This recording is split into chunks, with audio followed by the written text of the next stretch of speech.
Good morning, good afternoon, good evening, everyone that is joining this conversation. Welcome to International Education Week, everyone. Very excited to be here. I will introduce my guests in a bit while everyone joins. This is also a recorded session that is going to be uploaded to AFS's YouTube channel. So if you are watching the recording, thank you so much. Okay, we have a couple people already here in the chat. Good morning, Nicole. Thank you for your message. Feel free to start introducing yourself if you want to in the chat. Let us know where you're connected from. My name is Andrés Lanza. I am the Educational Products Coordinator at AFS International. Very happy to be here.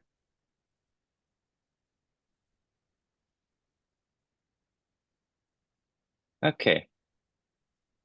I think we can get started. Good. Welcome everyone to International Education Week, an initiative led by the US State Department and Department of Education. This kicks off the week of a series of webinars led by AFS on different topics around international education, global citizenship, global competence, intercultural learning. We're going to be discussing with a lot of advocates and experts and researchers and passionate people in this field about many different topics related to what AFS does in the international education world. And with me today, I have Moemen, Savannah, and Kelly. How are you today? Good, thank you. It's a privilege to be here. So great, thank you so much for having us today. Thank you all. So this is going to be what I call a semi-moderated discussion and something similar to if you have ever listened to a podcast, that's more or less the format that I would like to have today. So feel free to interrupt each other gently. If you want to make an intervention, if you want to ask a question to each other, you don't have to follow, my rhythm and my questions. You can feel free to just jump in and ask your own questions. And this is for everyone listening to it. If you want to ask questions, we might address them at any moment, okay?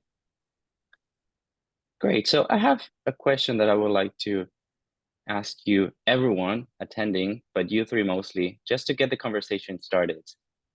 What does change mean to you? I know this can be very, very broad, and the name of this session is Change is Coming, Youth Advocacy for Global Competence. And change is a very, very powerful word, and we say a lot that we are, change makers, and we want to develop change makers. But what is actually change? Savannah, can I start with you? What does change mean to you? Yeah, sure. So I think change to me is basically a fundamental, inevitable aspect of life. I think it represents this continuous process of transformation, evolution, and an adaptation that really shapes our experiences, perspectives. And I think change can be in various forms. Obviously, there's personal growth, there's professional changes, and then there's these evolving broader societal developments, which I think is what we are mostly going to be speaking about today. And I think for me, the most important thing is that change is really a catalyst for learning, for providing opportunities to really embrace new challenges and acquire fresh insights. And I think, what's important to note is that the world is changing. I think we had a little discussion before this meeting started, just speaking about how, there's been an increase in wars, there's been climate change, there's been a whole lot of changes that are taking place worldwide, which are really shaping the global issues that we need to tackle and come together to solve. So I think for me, the most important thing when thinking about change is all about, how are we going to adapt and evolve with the changes that are taking place in order to really address these issues successfully. Beautiful, beautiful. Kelly, does that resonate with you? What does change mean to you? Yeah, that's a nice question, because when we think about change, we start thinking like something bigger, something that takes a lot of time. But as a teacher and as a service learning coordinator nowadays, and talking with youth and talking with adolescents, something that is really interesting to see is that we start creating change every day. for small actions, for inspiring others, for sharing our experiences or best practices. We start doing it every day. And even though we don't realize it in that moment, we are created and empowering others. So I think something that mentioned Savannah, like catalyzing, like breaking different fields or different things. This kind of change also is connected with synergy, how we interact with others, and this idea of change also starts increasing not only from our own perspective, but also from others in a collective and in a very broad way. Mm-hmm. I love it. It's yeah, I really want to ask you about, you mentioned that change can be, very big, can feel like something too huge to achieve, right? And I will later ask you about how do you do that, and how do you keep, sane, and how do you where do you get the energy to do that when things are so tough? But Moemen, I want to hear from you too. What does change mean to you? Well, I feel like change is it's a very broad word, honestly. Sometimes change is great. It's a positive change, and sometimes just the word change, or like the changing of the sequence of things, how's it going? Sometimes it would be just as bad as like it would be just double-sided. So I think change would mean as if we are just a puzzle, and then you meet a new person, or you just go through something different, or you hear about like something new. And then this puzzle just connects it forms like a new piece that just connects to each other at some point. And I feel like change really would just be how we evolve, how we grow. And I think change would always be a positive thing, hopefully, rather than just climate change. But hopefully it would just be something that is positive at some point. Thanks for mentioning that. Yeah, when we use the word creating change, or use the term creating change, we always have to add that word creating positive change, because change can be used in very different ways. Savannah, you want to say something? I see you unmuting yourself now. Okay, but I encourage you to unmute yourselves as well, because I want to hear your voices, and for you to interrupt each other and ask your own questions. But I want people also to know who you are, where are you coming from, in terms of what are you passionate about, what are your causes. So that's my next question for you. What is your cause? How did you choose your cause? I'll open up the floor for all of you.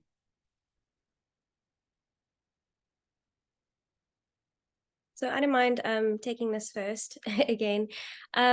So I'm Savannah, just to give a proper introduction. I'm 26 years old, from South Africa, if you can't tell from my accent, which seems to be quite distinct. I am very passionate about global health. So I'm a medical doctor, currently working in a township in South Africa called Khayelitsha. It's quite famous. Many people know about it. Basically, it's one of the largest and fastest growing townships in the country, with over 2 million people. And this township has a whole myriad of issues and challenges that they're facing: poverty, unemployment, poor standard of healthcare. And really, that's kind of the crux of where my passion comes from. So I am passionate about global health. Global health is a field that basically aims to promote safe, timely, affordable access to healthcare services worldwide. And I'm particularly passionate about an aspect of that called global surgery, which aims to address, achieving safe, timely, and affordable surgical care worldwide, particularly for the 5.3 billion people that lack access. And that's predominantly in LMICs, like where I stay. So that's really where my heart is. The reason why I'm passionate about it is because it allows me to combine my passion for clinical medicine with my heart for social justice and healthcare. And yeah, that's really where I hope to leave a mark one day, in collaboration with wonderful young people across the world who are dynamic and wanting to change the world too. And can I ask you, Savannah, how did you choose it? How did you know that that was something that you were committed to and you were passionate about? Yeah, so I think that's a good question. I think it really started in medical school. I will never forget sitting across from a patient as a medical student and, taking a history from this patient as one does, and hearing this patient tell me that him and his family, their shack that they were living in, there was about 5 of them, had been washed away due to the flooding that had taken place in Cape Town. And as a result, the whole family was sleeping on the cold, hard floor in the town hall. They didn't have bedding, they were struggling to find food every day. And I just started to realize that as a doctor, the impact that I'm able to make is quite limited and temporary. I can diagnose these patients that came in with pneumonia, for example, and prescribe them antibiotics, but ultimately that's temporary relief for much bigger challenges that they're facing. And I began to realize that these challenges, these things like poverty, unemployment, food insecurity, really the sustainable development goals, are not tied to nationality or locality. They're not specific just for South Africa. They're things that people across the globe are facing and struggling with. And so I really do feel passionate about the fact that in order to address these global problems, we need global solutions. And so, uniting and coming together as young people and really trying to innovate and think of new and exciting ways to address these problems, I think is really where my passion is. Thanks. You mentioned a key global competence skill, which is empathy and caring about what's happening in other parts of the world too. The interdependence of the world, whatever happens outside has an impact, and you care about, and whatever happens outside impacts you too. Yeah, I appreciate that. I think that Kelly was ready to say something. Sorry if I interrupted. No, don't worry. That's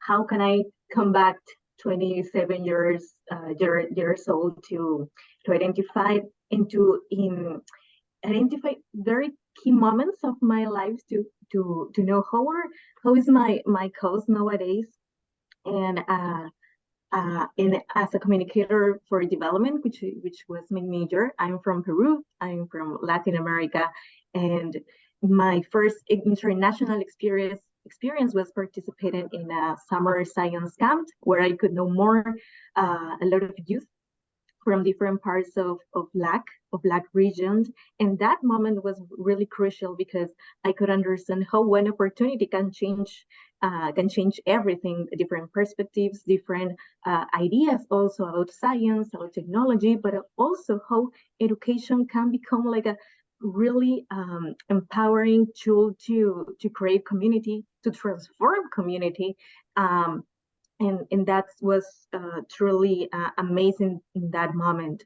Later in university and also with other opportunities, I could be more connected with this idea of education, and also with one approach that nowadays I am working on with communities and also adolescents and youth people, which is global citizenship education.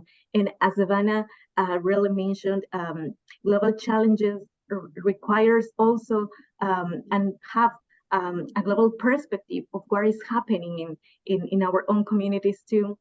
This idea I also try to bring to my students, but also with youth people and also different organizations that are creating change in their own context, with their own tools, with their own resources. I feel really proud to connect two of my passions, which is communication, but also education, and share and bring this new perspective of GCED with more people and with more organizations too in this moment. Mm-hmm.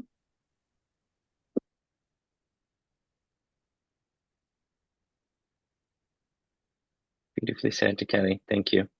Moemen, what is your cause? How did you choose it? Well, I think I do have my cause just right behind me in the background, which is the fisherman that I in my community, honestly. Hi, everyone. Well, just a proper introduction. My name is Moemen. I'm 23 years old, and I'm from Port Said, Egypt. So I come from the amazing city of Port Said, and it's one of the coastal cities in Egypt. We have a lot of water sources. We have the Mediterranean, Suez Canal, and the Lanza, and within all of these water sources, my parents, grandparents, and great-grandparents were Dutch fishermen, as you can see. And I feel like at some point in life, I really didn't have the connection with my community. It's just kind of, it drifted away. I was kind of caught up with like life in general, and I had my first startup, which wasn't even related to my community, but it was the pain and the change that I've seen in other communities across Egypt.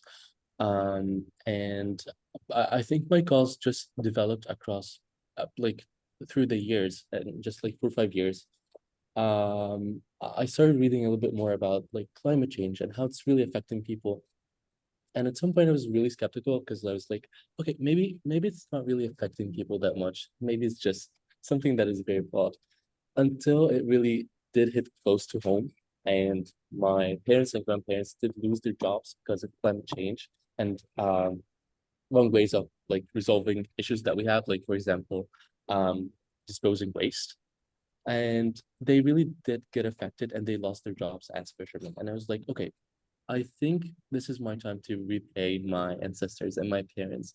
And maybe this is my cause. Maybe I'm just here because I need to help different communities, no matter their background or what they how the issue actually developed. But I think just finding solutions for different communities. The one thing is that one solution isn't really tailored for all communities. Like you need to tailor one solution for every single community that you deal with, because everyone has their own identity and their own background. And that's why I think my cause just developed from that perspective of, okay, I really need to help my community, and maybe this is my cause. So yeah, I think it just stood up from there. I love the three different perspectives, like, coming from different places, from the global health to communications and education, to a deep commitment to, climate and natural life and resources, that also connected to your personal stories, all of you, sitting across someone, or, being connected to something that happened to your family, or, an experience that you had traveling and meeting other people. And I also want to address in the chat here, because people have been sharing what they think changes, and I think it's beautiful.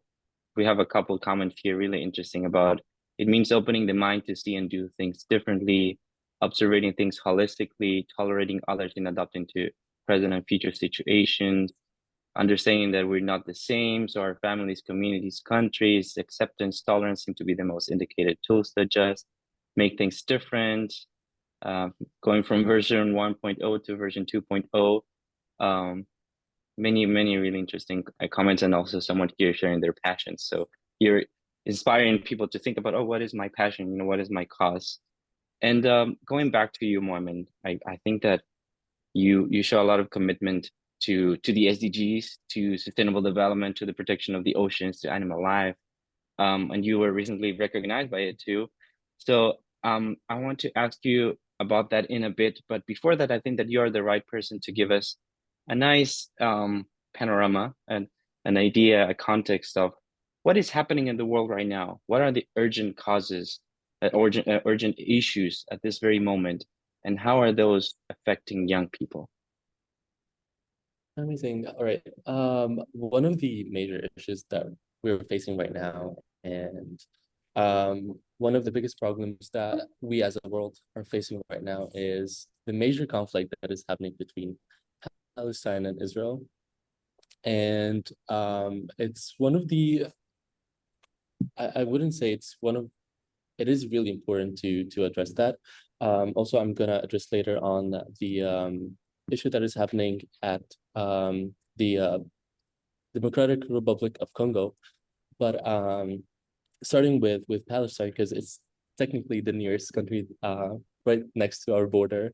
And my grandma is Palestinian as well. So on October 9, the Israel and the IDF decided to, quote to quote, retake the Gaza Strip. And it was just to try not to say facts that might not be right. I'm just trying to just give a little hint of what's really happening. So there was an attack that happened by Hamas on October 7th that affected a few, not a few, but like it really did affect Israelis, and there are some hostages right now that are taken. However, Israel decided to return back the what happened on October 7th, but sadly it was a little bit related to the civilians. It did really affect the civilians. Just because I really didn't check the numbers, but as far as I remember, more than 10,000 people lost their lives in a span of 1 month. 51% of the Palestinians are now displaced and homeless. God knows how many hospitals are right now are literally operating in Palestine. And I think this is a civil crisis. It's affecting everyone. It's not only affecting the people of Gaza or the Palestinians, it's really affecting the whole region. Because as you can see, Yemen decided to join in the war. I really hate using the term war because what's happening right now is a genocide. And we need to emphasize on this word because if you're killing civilians, this is a genocide. And yeah, sadly, a lot of the targets are either children or people who works in the medical fields. And I think Savannah would also like let us know a little bit about that. But just in on October 17th, 1/3 of the hospitals in Gaza were only operating. I don't know how many hospitals are right now operating in Gaza, let alone that the medical equipment aren't really available right now. And one of the most brutal things that are really happening is that there are some, I'm sorry for the background noise. There are some surgeries that are not right now that are happening in Gaza without anesthesia. A lot of people are getting their limbs amputated because of the bombing that is happening, and that's not a that's a lot, honestly. And one of the things that also happened is that there is a school that is was built by the UNRWA and UNICEF that actually got bombed as well. Just saying that the Hamas military individuals are taking these places. And I think it's just too much, honestly, when you think about it. And one of the solutions that were presented for everyone, especially to Egypt, is to let the Palestinians in. So, and I'm sorry, I think my internet's just lagging a little bit. But one of the solutions that was presented is to let the Palestinians into the Sinai Peninsula in Egypt. But still, this is kind of taking away the whole fact of Palestine existing. And it's just too much when you think about people being displaced, killing of children, people who work in the medical fields, and most importantly, people who actually present these facts to us. People who works in the press, people who works with the TV in general. And one of the worst things that happened is one of the people that I really admire most, Shireen Abu Akleh. She is one of the most amazing people who addressed the Palestinian conflict for most of her life. And last year she was murdered by mistake. And it really affects, it's just a cycle that never ends. And when you think about it, it's right now we're oppressing the freedom of speech. Not only in Palestine, it's really affecting the whole globe. So, for example, what is happening right now, and when people just go out to march for Palestine and ask for ceasefire, the governments aren't really listening to what people are asking for. They're just doing whatever they want. They're just trying to keep the ties with Israel. However, I think it's really important to condemn what is happening and to have this major stand and to let them know that, okay, you have to stop. This is affecting civilians. But yeah, I'm just trying to give it's a very short introduction about what is happening, because it really roots down to the history itself, starting from 1948 and even way more. But it's really sad just to see that even strong entities and NGOs, just like the United Nations, when they say, okay, this needs to end, we have proposed 1, 2, 3, 4 that everyone needs to follow, and we need to cease fire, and just all of these things, all of these resolutions are just being thrown into trash. So I think it's really a lot. So. It's impossible not to mention this. Thank you for that. I wanted to give you all the space to do that, and Savannah, Moemen just mentioned the attacks on hospitals and ambulances. Has this conflict affected you too as a healthcare professional? Yeah, definitely. I think, you know, having worked in a hospital, people in hospitals are vulnerable. You know, these are the weakest, most vulnerable people in a population that need extra care. And so when we're bombing the places that are meant to take care of them, you know, we really have to ask ourselves, where are human rights? They clearly have just gone out the window.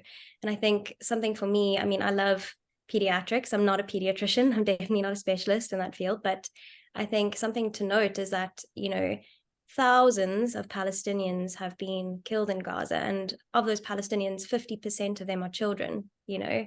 And I think, you know, as Moemen said, I think the death rate has gone up to over 10,000 now. And of those 10,000 that have actually died, 40% are children. And so I think just also from, you know, a children's right perspective, I think this is horrifying. And something that I read, which I think was, you know, it really hit home for me, was that the World Health Organization has said previously that, you know, armed conflict results in detrimental consequences for people involved. And what they've said is that around 10% of the people who actually experience these sort of armed conflict related traumatic events end up with, you know, serious mental health conditions, and 10% actually develop behaviors that will actually in the future prevent their ability to function effectively. So we are having, you know, through war across the world, as Moemen said, it's not just Israel, Palestine, you know, there's coups in Africa that are happening, there's the Congo, there's Ukraine, Russia as well.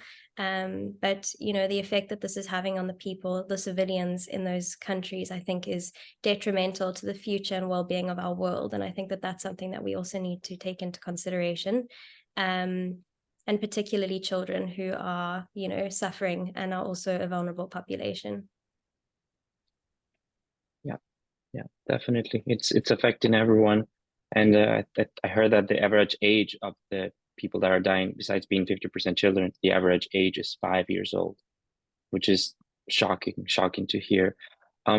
Kelly, you work with education, you work with communication as well, and spreading messages, you know, and creating awareness of what is going on in many different fields, especially in global citizenship education you mentioned. But same question to you, is this also affecting you? Did you need to address this in the many different environments and the spaces that you are part of?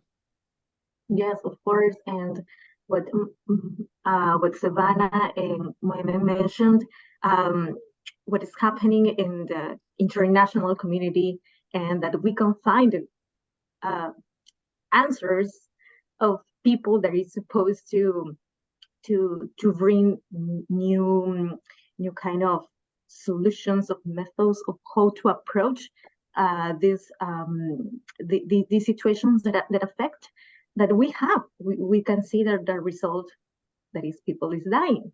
No matter how is the age, is that result, and also how is connected with mental health.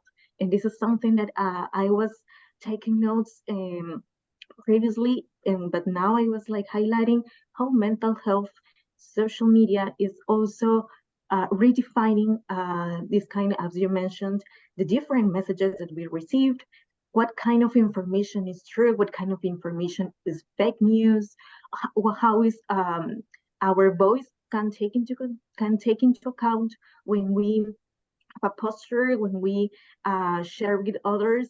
And if I come back a little bit with Latin America and in the Caribbean also, in our own processes of democratic processes, we identified that there is still this kind of polarization of communities, of ideas, of this uncertainty, not only in economic uncertainty, but also of social uncertainty, and also affects youth. I was also taking some notes about this idea of how education is connected with finding new jobs, work placement. I think youth people also, we are, I don't know if Moemen or Savannah is have the same perspective, but we constantly lived in a world that is connected with a sense of urgency.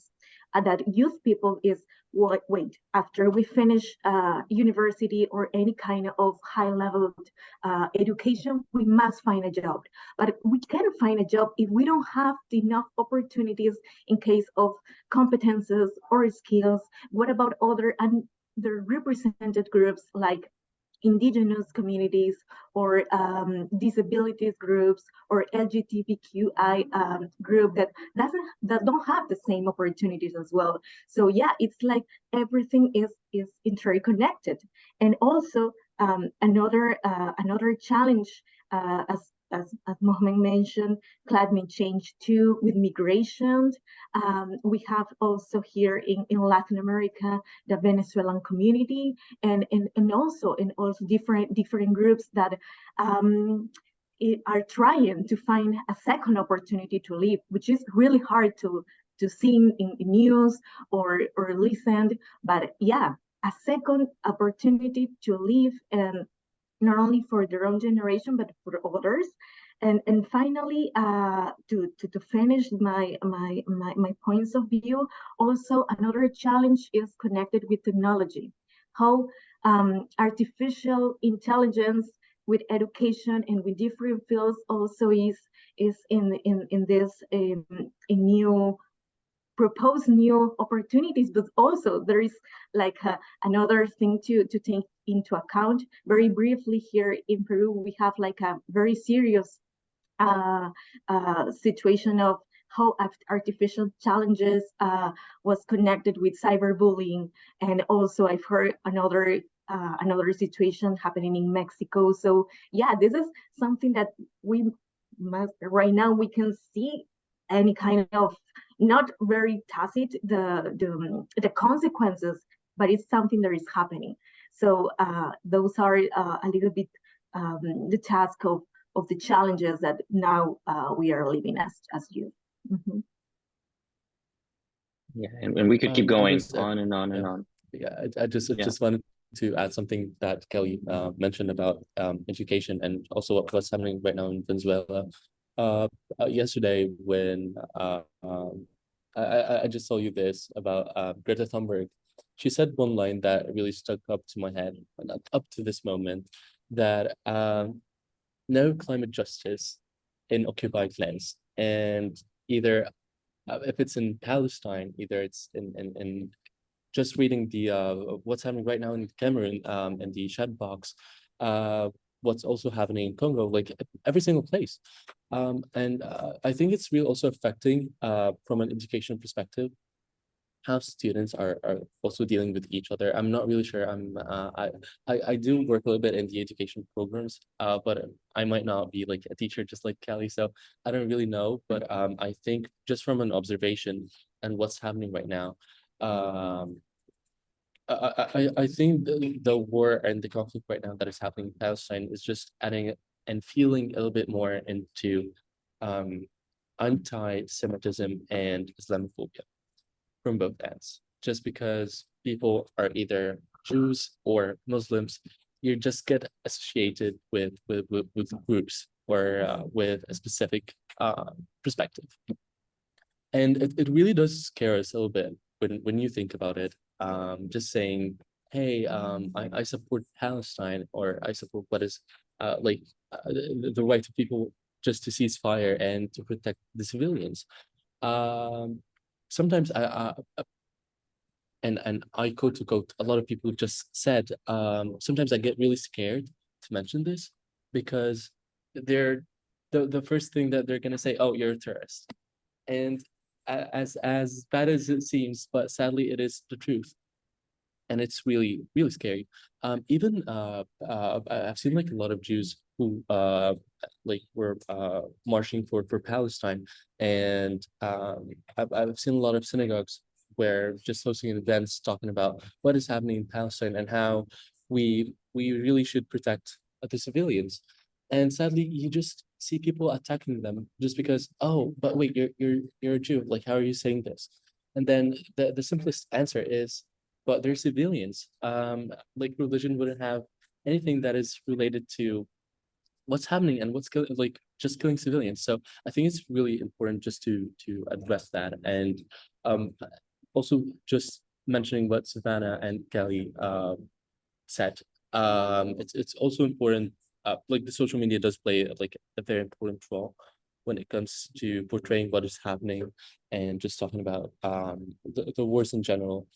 And I think we have seen on Instagram that a lot of youth took the initiative just to be the voices of their communities and talking about what's happening.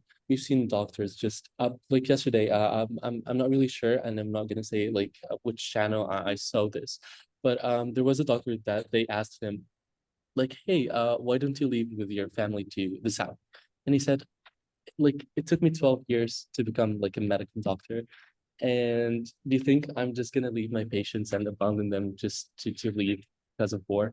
And honestly speaking, when you think about it, they do hold the strength of the commitment of protecting their communities, no matter where they are or what they work as. They took it upon themselves to just be the voices of their communities, be the voices of people who are really affected, and just taking the initiative of telling us what's happening. It is, you know, that when people say that this is a very complex issue, it's very hard and so on, and sometimes actually it feels that this is not so complex, because it is not very hard for you to take a side in terms of like the side of human lives. We don't want children to die. We don't want hospitals and ambulances to be bombed. We don't want people to suffer and be discriminated because of their identity or their faith, right? So this is actually not that hard. So I have a question for you three about, you know, the power of communication. Maybe Kelly, you can start, but I know that Savannah, you're also work with, you know, different tools that the youth can use to advocate for their causes. It is not, why is it so hard, for example, to call for a ceasefire? Because we all want this to end, right? We want to stop people killing others, right? To stop missiles being shot. So in terms of communication and the tools, what tools do you have as young advocates for the different causes that you defend? What tools do you see that the people you work with have? How are they being used, and what else do you need? Is there something missing there? That's really important, and Andrés, when talking about communication tools and how we different groups, especially youth, can feel more empowered, because and this also is different, taking into account the different realities and the different contexts that different groups are living. For example, I something that I learned when I was doing an internship, and then I started thinking about this. Oh, yeah, this could be also connected with other themes and other topics. Is about storytelling. Storytelling is a very powerful tool when we have like a very construct or hard vision of something or any kind of experience. But when we start connecting with others, when we start interacting, we don't also learn about specific information, but we have this kind of like a general perspective of what is this person living or how this community is experiencing, for example, the effects of education after COVID-19 pandemic. So I have the chance to work with youth in that pandemic context, working with in a project, in a virtual project, because in that moment everything was was virtual. And in one of the workshops, I could connect with youth from not only from my city, but also from other parts of my country, especially from the highlands and also from the Amazon region. And it was really interesting to see that, yeah, the stories are there. Sometimes stories are invisibilized.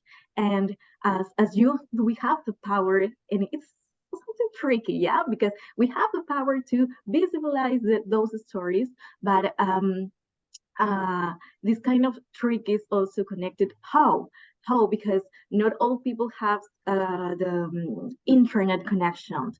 No people have access to social media. Sometimes there are traditional media in other kind of formats. But yeah, that's the challenge. And after that experience with those workshops, I could understand that every person in every community, even though we don't see it, there are some specific or amazing things that they are doing to create awareness.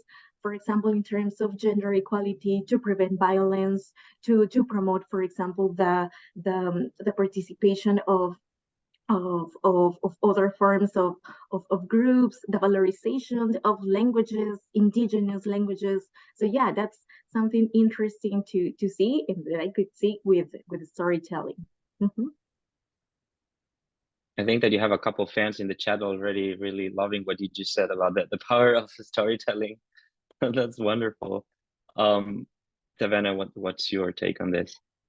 Yeah, I just wanted to also highlight that. I think that that's critically important, and something we've seen in healthcare as well is that as soon as you have, a real life attached to what you're trying to advocate for, suddenly people listen. It's a really powerful way to get people to understand sort of the weight of what you're trying to discuss. It's one thing to speak about, people dying from a disease, but then actually hearing the stories of patients, their families, the sort of impact that it's having on the community, I think is very, very powerful.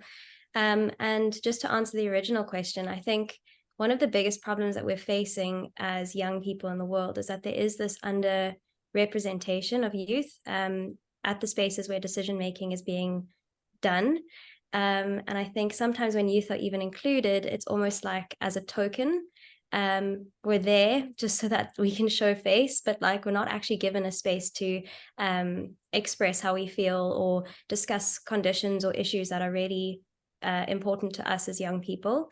So I think creating those spaces is critically important. And from my own experience, I mentioned at the beginning that something that I feel very passionate about is global surgery, and global surgery is something that is very underfunded. It's not something that's gotten a lot of recognition or support at the global stage. Most of the funding, resources, everything goes towards HIV, TB, malaria. That's kind of there's definitely a need there, but that's kind of where all of the resources go. And so, just reflecting on times where we have been able to bring youth to the stage to be able to actually discuss issues is where, as young people at the university that I was at, I was heading up a group called the UCT Surgical Society, and we decided to collaborate with the Division of Global Surgery at our university to organize a global conference, which we called Reimagining Perioperative Care in Africa. And really the focus was on getting more people to understand what global surgery is and how it's impacting on patients in Africa. And we managed to get really, really amazing speakers from across the globe to speak at this conference about, their experiences with surgery in Africa. But I think the point that I want to make is that we quickly realized, like, we're going with this way of organizing a conference where, senior clinicians and professors are giving didactic talks, and we as young people must just sit and listen and engage, with these talks. And so we decided, no, we're going to break down these hierarchical structures, and instead we want young people to participate in these discussions. And so we really made a concerted effort to do that, and we had really inspiring young people from my faculty, from other faculties across South Africa and Africa, giving talks at the conference, presenting their research at an undergraduate level, participating in the panel discussions. Some of them even chaired panel discussions with, top surgeons from across Africa. And so it was really beautiful to see how that can really facilitate knowledge sharing, just breaking down these hierarchical structures that prevent youth from really having their voices heard. And some of the solutions and discussions that we had were incredibly fruitful and innovative, and just hearing how young people felt comfortable to voice their opinions in those spaces. So I think we need more spaces like that where, youth feel comfortable to actually stand up and talk about what they are passionate about without being made to feel like our voices are not that important because maybe we're not the most qualified in the room. That's fascinating to hear. I value and I admire so much that passion for making voices be heard, and you clearly show that effort of wanting to speak, and show what is going on and create awareness about global surgery and giving young people a space and voice and so on. So my question to all of you now that we're heading towards the end is, do you feel listened? Do you feel that as young people, the international community, the authorities, the representatives in your communities, or in the wider spectrum? Moemen, you mentioned Greta Thunberg, for example, as a part of a voice, but is one of the few only. Do you feel heard? Do you feel that your voice is creating change, Savannah? Sure, I can tackle this first. I think that firstly, I think maybe at the global stage, sometimes there's this view that youth voices are homogenous, that we all think the same about certain issues. And I think that is critically important to break down, because I think at the end of the day, there's diverse issues across the globe. There's diverse challenges that youth are facing, and there's diverse passions that youth feel passionate about speaking about. So I think that creating space for youth to actually come together and voice their opinions is critically important.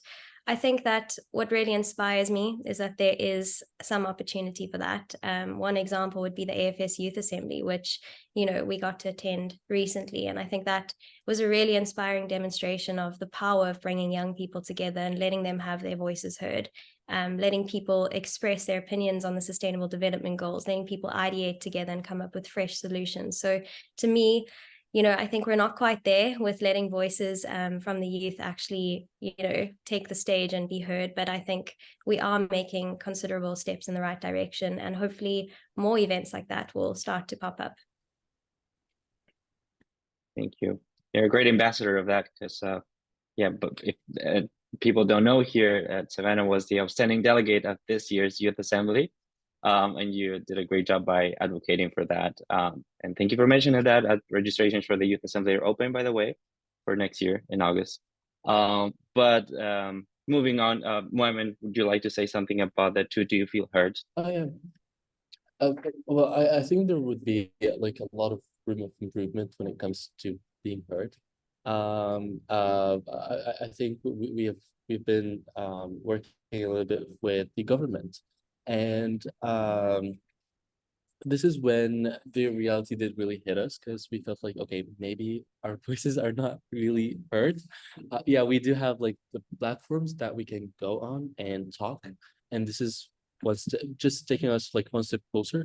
But then we felt like there was a gap between the governments and the youth, and that was one of the issues that we really faced. Is we just came with an idea and we're trying to voice it to the government, but then this is when the reality does really hit, and maybe we still need to be represented a little bit more in the government bodies. and decision making when it comes to communities, and especially asking Native communities and indigenous communities on their opinion, especially the youth, because they're gonna take the lead later on and just stand up for all the issues that they have. So I think the world is just going into a positive change. That's a great thing, but still I think the governments can have like a room of improvement to just include youth a little bit more. And hopefully by COP28, I really hope to see the governments having a little bit more youth delegation in the decision-making rooms, because till last year, all the youth that actually attended were just observers who attended the decision-making rooms and didn't take the initiative or the lead to actually come up with a resolution or just say that we want to tackle this. So hopefully we would have something positive this year. Thank you, Moemen. We have a specialist in communication. Kelly, your job is literally to make your voice be heard and spread messages and raise awareness. Same question to you. Do you feel heard? I feel heard, but sometimes I feel that this idea of privilege is still here, and it's still in most or many youth agents of change that, for example, are participating in conferences, are participating in some events, and sometimes I ask myself, yeah, I am here, but why is not a group of certain people or certain youth that also are making great things and are not here? Sometimes it happens with, for example, the COP that is going to be in COP28, I think. Yeah, we are going to see a lot of group of authorities, international, local, regional institutions, but also we are going to see that there is a group of youth of different communities that are not be there, and yes, this kind of a complex of reflection, of privilege, of voices heard, of decision making spaces is still something that we must work, because yeah, it happens not only in my country, in Peru or in other parts, that this idea of trust with youth people in their own authorities, in their own government, there is still like a big gap of trusting, of representation, to the lack of participation, and yeah, it's something that we must take into account, because there are beautiful and powerful spaces, and sometimes youth people that are working really hard are not there. And why are not there? Because there are not enough support. Could be economic support, could be also lack of tools or resources, not only economic, but in case, for example, of technological or specific support for that. But on the other hand, I have seen that this new idea of advisory panels, where youth, especially adolescents, are starting working with other organizations, could be international or local or regional, and they are taking into account their voices, their experiences too, even though they are like little adolescents or children, they have something to share, and that's something that I feel really glad to know more, to understand also what are the dynamics. But yeah, it's something like that we must to work on, that this gap of trust with our authorities, but also how to make these decision-making processes and spaces more meaningful, more sustainable too, and more valuable for everyone. Can I quickly just jump in there? I just wanted to say that, Kelly, I think that that's really important, and I'm glad that you brought that up. I think recognizing the fact that many of us who are able to even, give, spaces like this where we can speak and share our stories are privileged compared to many marginalized groups across the world. And I think making spaces for their voices to be heard is really important. And I think that almost being privileged comes with a moral obligation to really utilize the platforms that we have to amplify the voices of those who maybe don't have access to the same privileges that we have, and looking for ways, as you said, to help fund people to attend these sorts of events and conferences so that their voices can also be amplified at the global stage. So yeah, I just wanted to re-emphasize that I think what you've brought up is critically important. And thank you for sharing that. Yeah. Thank you, all three. I have one last question before we wrap up, because I feel that I was a little bit bold when I named this session "Change is Coming." So my question to you is change coming after what we discussed about the current state of affairs, the current conflicts that is affecting everyone, but especially young people and children, and in other fields, health issues, communication issues, climate change, raising your voices. I like how Kelly also brought some tools that we can use to make our voices feel heard. And there's a sense of hopelessness sometimes, or most of the time, frustration. What can I do to change things? I'm only one person. Where do I find the strength, the passion to keep doing this at such a young age? How did I find my cause? Is this still the cause that I want to defend? Do I have the resources? Do I have the voice to do it? So to finish this conversation, Moemen, is change coming? Change really coming? It is definitely coming. It is coming. And I think change does start with the very smallest actions that we as individuals take. Every single one of us would just take a very small decision today, changing something to do something positive, for example. And then this single individual will just multiply by like at some point, and then people are gonna just increase in number, and then change is gonna happen at some point.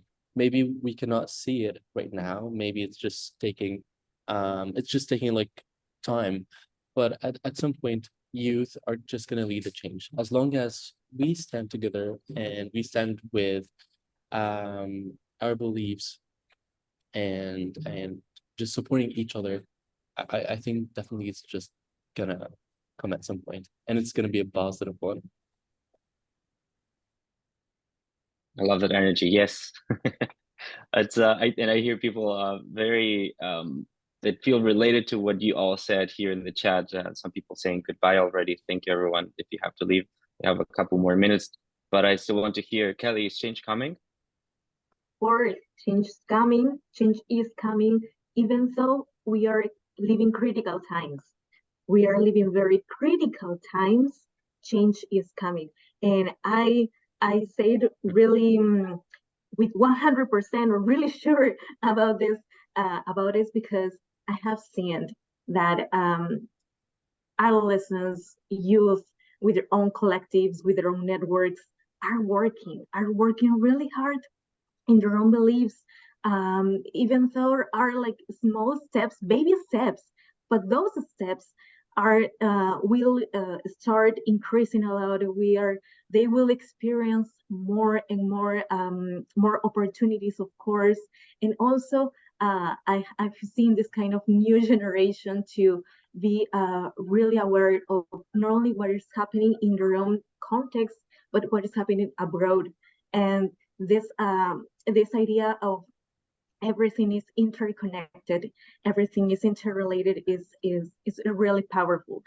Change is coming, but we must work really hard to make this process more sustainable, of course, more open to different to the differences, to the similarities.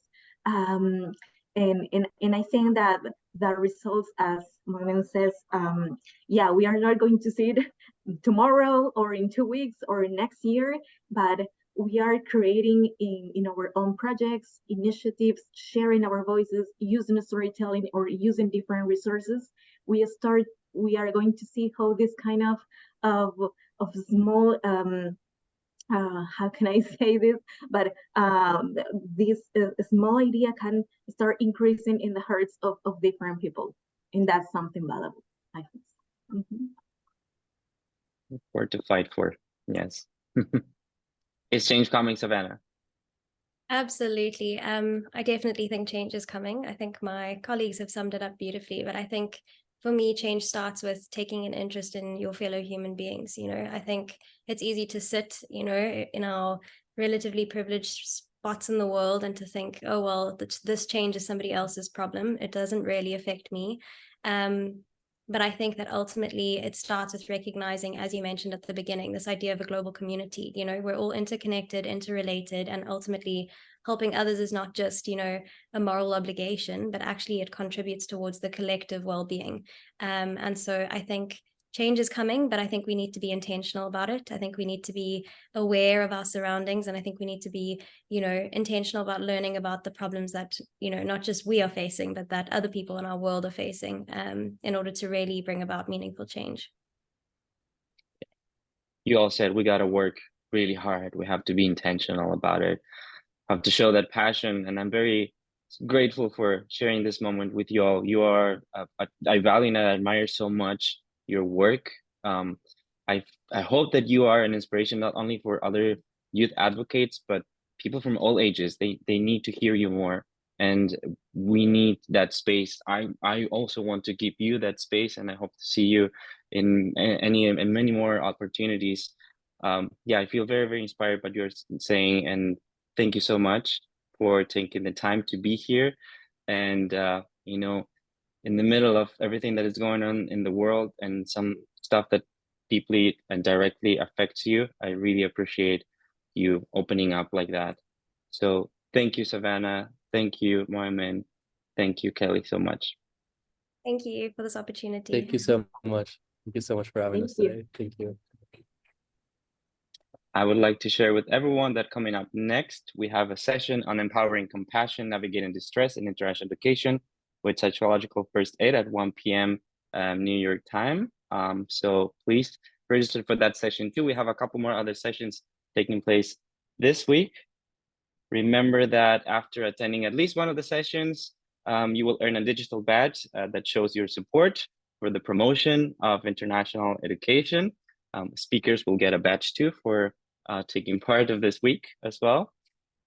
And that's it. Thank you so much to everyone that attended. Thank you for sharing so much in the chat. I'm sorry if we weren't able to answer all your questions or address your comments here, but you will have the chance to keep engaging and asking more questions to the other speakers. You can see the email here. You can always send us a message. You have the names of the speakers here in case you want to find them and maybe connect on LinkedIn or something like that. Yes, there will be a badge, not a certificate for the webinar, but the badge comes as a certificate. That's it. Thank you so much, you all. I hope you have a great rest of your day, and I hope to see you soon. Thank You too. you. Thank you so much. Thank you. Bye-bye.